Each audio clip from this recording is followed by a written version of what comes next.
Alright, nothing better to do, so. And the last video got 4 likes, or did it get 5?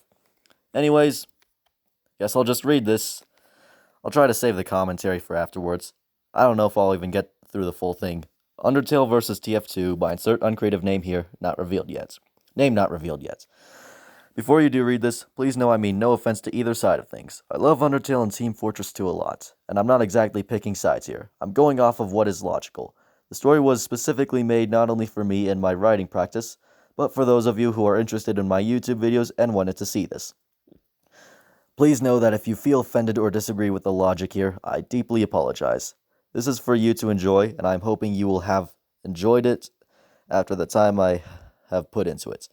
This is more of a script than a story, so let's say you know a good animator and wanted to turn the script into a video. You have my full permission, but I request being linked in the description, whether it's my YouTube channel or this document. Either way, I honestly don't think it will happen because I hardly get more than 10 views on every video. I'm simply going off of what I know from both sides, and I do happen to know a lot. Truth be told, I did not think everything through when writing this, and I wasn't exactly thinking straight half the time. Some things may seem illogical or don't make sense. I'm sorry, I'm just bad at getting things perfect. But at the same time, consider how the fandom of Undertale and TF2 goes. People are either crazy or pretty good. Mostly crazy. But enough of this nonsense. Enjoy the story. 9:14 p.m. The two teams of mercenaries were at it again, fighting in the map of Tidal, capturing points. At around that moment, Red Heavy was outside on one of the bridge points, aiming his minigun left and right with a medic firing his healing beam right at him from behind. They could hear sentries shooting, bombs exploding, and the blue soldier casually screaming as he charged into battle. They could hear all of this from inside the buildings, but outside they could not see anyone. From behind Medic was a blue spy who was invisible, and he appeared right as Medic turned, and he was stabbed right in the chest. Medic let out his scream as he fell to the ground, dead. "Oh, laughter really is the best medicine." He started laughing just as Red Heavy turned, and yelled just as the barrel of his minigun started to spin. But Spy was quicker, drew his pistol, and shot Heavy right in the head. He then pulled the Kazoski kick dance as he captured the point, still laughing. The point was captured just as the blue sniper showed up next to him. "Cheers, mate. Not our finest moment." They saw the red soldier and scouts run out of the labyrinth building and towards their points. Sniper raised his rifle and stepped back as Spy stuffed his pistol in his pocket and pulled out the dead ringer. He laughed as he went invisible. As he did this, the Red Scout ran up to the point and aimed his shotgun all around, wondering where the Spy was. He was silent, and Scout did not notice, but his concern for Spy made him completely forget about the sniper, who landed a headshot on him from around the corner of the building. The soldiers shouted and launched a rocket right at Sniper, who quickly hid around the corner, and the rocket missed. It flew past him and exploded on the wall. He peeked around the corner, but got a shovel landed in his face as Soldier was right by him. He was about to shout an insulting line at Sniper's corpse, but screamed as Spy uncloaked himself and backstabbed him. "Oh, Soldier, who could ever replace you? Anyone! Literally anyone!" He ran into the building and immediately saw a red dispenser. He pulled out a sapper and tossed it right onto the machine. It started to emit an electric disabled sound as its functions were disabled. Spy then pulled out a cigarette and a lighter to ignite it. Just as he lit it and started smoke, from the distance he could hear the Red Engineer. "There's a spy creeping around here." Spy sighed and put his lighter back into his pocket, then pulled out his disguise kit. The engineer ran in holding his wrench. He didn't look too happy as he saw both a sap dispenser and a red spy. "It seems I am not the only spy around." "That spy is a double agent." He pulled out his charged shotgun and aimed right at Spy, who sighed. He just stood there, expression calm as the Red Engineer shot him through the head. The spy's suit color faded from red to blue. The engineer then slapped the dispenser with his wrench, removing the sapper and repairing it. It dispensed ammo, which he loaded into his shotgun. He started whooping shortly before he heard the battle cry of a soldier. He turned and saw a blue soldier charging in, rocket launcher in hand. Engineer let out a panicked scream shortly before a rocket was launched, destroying his dispenser and blowing him up. Soldier held his rocket launcher in one hand, and waved from his forehead with the other hand. "Mission accomplished!" He looked out the window, and on the bridge point that Spy had capped, there was a red pyro.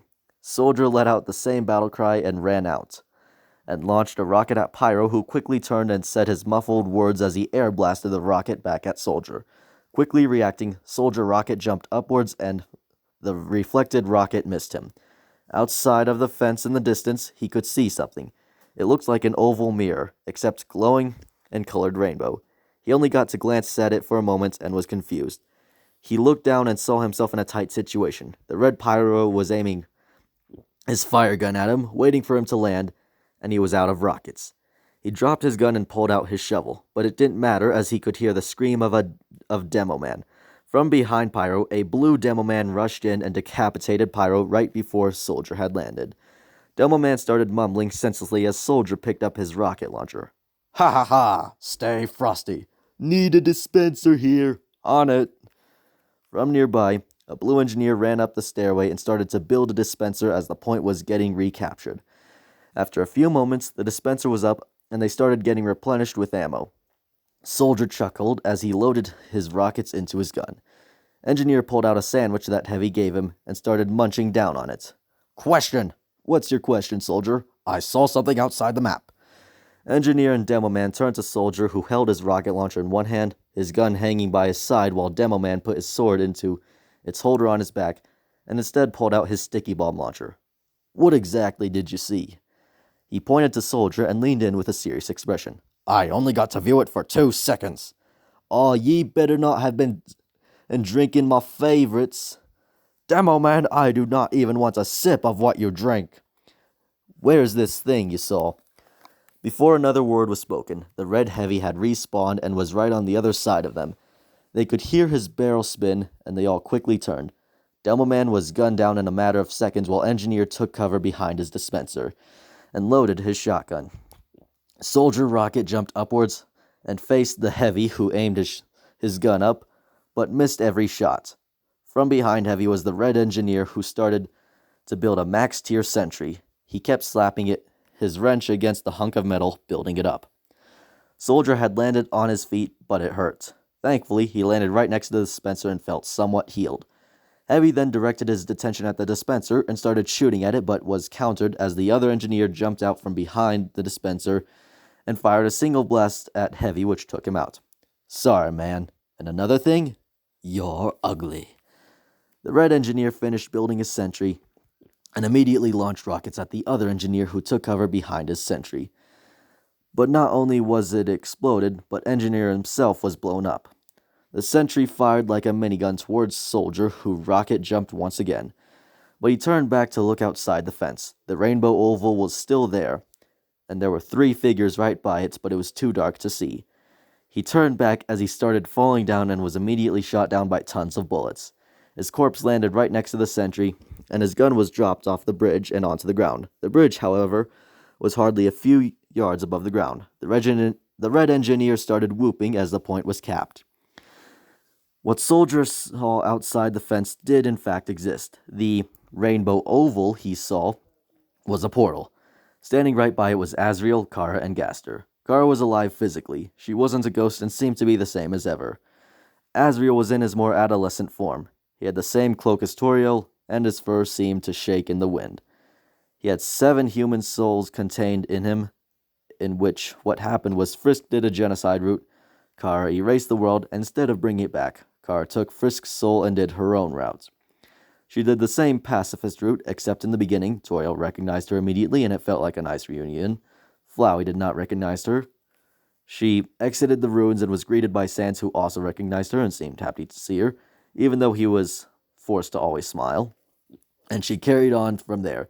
When she reached Hotlands, she told Alphys to repair the machine at the back of Sans' house, and so it happened. Gaster was brought back from the void, except he still looked tired and unstable. But it was another happy reunion. When Kara reached Asgore, he was shocked to see her and refused to fight her. Yet everyone still showed up, and Flowey absorbed everyone's souls. After Flowey transformed, was saved, and broke the barrier, Kara gave him Frisk's soul so he could remain as himself. Strangely, the other human souls had stayed. Before everyone had gone to the surface, Kara went there herself, killed all the humans, and returned only to have her own happy ending. But with control over the universe, she brought Frisk back. It was a few weeks later in which Gaster had invented a machine to travel to other realities, which Kara used multiple times, and Gaster who had brought everyone there, but the portal, and it was Gaster who brought everyone there, but the portal was powered by Azrael's magic. Here we are. He pulled out a notepad and a pencil and started writing. Kara pulled out a bar of chocolate, unwrapped it halfway, and took a bite. Remind me again why we're here. No, wait, that's a bad voice. I already know your sister has gone to many other worlds and killed every human and the most powerful beings.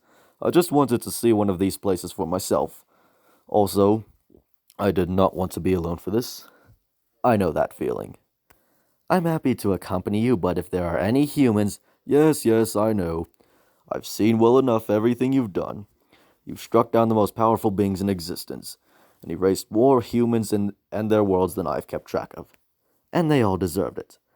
I've been missing out on the adventure. What all have you done? I've visited many worlds. I've made friends with creatures. I've killed creatures. I've burned humans and their cities down. I've struck down beings more powerful than some can conceive. Some could kill things in a single hit. Some had control over dimensions and realities. Some had inconceivable attacks. They were all useless compared to me. I never really apologized about before, did I? If I had just fought, it's okay, Azzy. In the end, we're all happy. I'm here, you're here, Gaster's here, we're all powerful. I am physically unstable. I am incapable of being touched, where you two could survive literally infinite attacks from any being. Kara took another bite of her chocolate as Gaster looked over towards the bases. He could see lit buildings in the distance behind the fences and could faintly hear the sounds of war.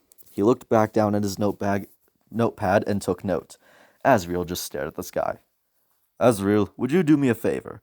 Azrael turned to him and let out a quick hum. His majestic voice from his power was easy to hear, even when this hum he made was quiet.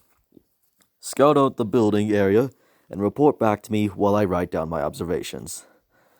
Oh, are you asking me because I can fly? More or less. I just want to know if anything's there before Kara destroys it. Then why bring me in the first place? To spend more time with you, and so you could spend time with your brother. Well, this should only take a minute. Azrael hovered several feet upwards and flew in towards the battle zone, trailing rainbow sparks as he went. He flew in a zigzag pattern instead of straight, and he didn't even lean forwards to fly. He was just standing straight up and still moving. I hope you know flying isn't necessary to see what's around. I'm well aware you have control over things like that. And to think you would be as incapable as the other human. You two are merely opposites. As he crossed the fence, Azrael looked left and right. He could see a lot of the place was made of metal and stone. He could see the bridge with a metal circle on it that had a red glowing light in the middle.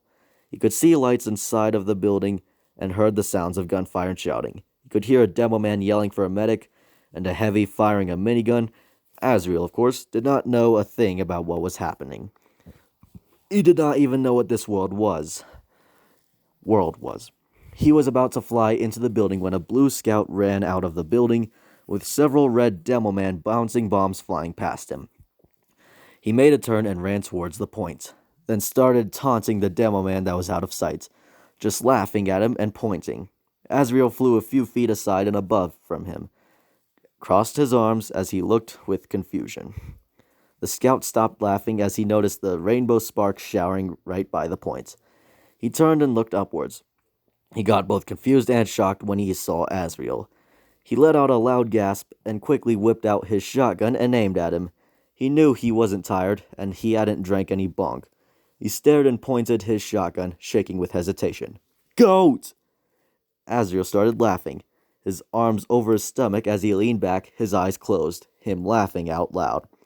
Scout fired twice, but the bullets did not do any damage to Azrael, who stopped laughing, held his arms at his side, and stared at Scout. Guys, don't leave me here. Nobody heard this, but the blue medic ran out and saw Scout.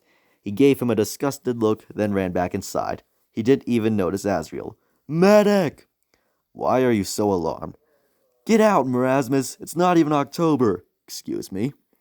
Azrael scowled at Scout. then raised his arms. Scout looked up as 12-inch-sized rainbow stars appeared in midair and rained down upon him. Scout screamed and ran back inside as the dozen stars hit the bridge and exploded into smaller stars that flew out in all directions and vanished. Azrael scoffed as he turned and flew back in the other direction. Scout, on the other hand, ran into the building right as one of the points were being capped by a red heavy and a medic defending from a blue pyro and soldier. The medic ubercharged Heavy, who continuously fired from his minigun and took down the pyro while the soldier was rocket jumping left and right, waiting for the ubercharge to end, but he landed right by Scout, who whacked him in the head with his baseball bat. The soldier dropped dead. "Thank you!" "Yeah." The charge suddenly ended as Heavy pulled out a sandwich and munched down on it, holding his minigun in one hand, his sandwich in his right. Guys? No! Go away, Scout! Move! Schnell! No! What the bleep is your guys' problem? Strangely, Scout and Spy were most hated on the blue team, even by their own teammates, which wasn't surprising for Spy considering he always insults everyone. But they were mostly used to it by now. Heavy finished eating his sandwich, then held his minigun with both hands while Medic kept his healing beam on Heavy. "Scout, get out! There's a freaking goat out there! Someone's been stealing Demo Man's drinks. Why would I do that? Just listen to me. I think you've lost your mind. Medic, you lost your medical license. Clearly you lost your mind." "Gah! Heavy does not care for goats. Heavy cares to fight bears. Bears are strong. This goat is freaking magical, but I think it might be Marasmus. It's not even October." "Exactly. Heavy hates magic. Follow me, outside." "No, we protect Point." Scout sighed and ran back outside while Heavy and Medic continued to defend the point. As Scout ran outside and looked at the point, he couldn't see Azrael anywhere. He knew he didn't hallucinate when he saw him, and he was especially concerned about this. He looked around left and right. No sign of him. The rainbow sparks had disappeared. He quickly turned and ran back inside to help defend. Back over where Gaster and Kara were at, Kara had just finished her bar of chocolate and stuffed the wrapper in her pocket, while Gaster was still writing notes. Azrael just flew in straight towards them where they could clearly see him. Gaster did not bother looking at him while Kara just watched him approach. Nothing better to do. "Seems like a war zone out there." "Noted." Wait, no, I can't even. But that's not all. Gaster finished writing down his notes before looking at them. "There's humans." Kara's red eyes flashed for half a second from normal eyes with red pupils to glowing red eyes. She immediately pulled out her red glowing knife, tossed it up. It would flip a few times, then fall back down and she'd catch it. "What are we waiting for?" "Hold it." Kara and Azrael both looked at him. He put his notepad and his pencils in his pockets, which seemed like a portal to an infinite storage backpack, and he could pull out whatever he wanted from it. He sighed. "I know well enough you are capable of destroying the most powerful beings alone. I'd like to see what would happen if the others were here." This is like, I've only read through a third of this, and I'm gonna stop here. So, yeah, thanks for watching. Bye. Just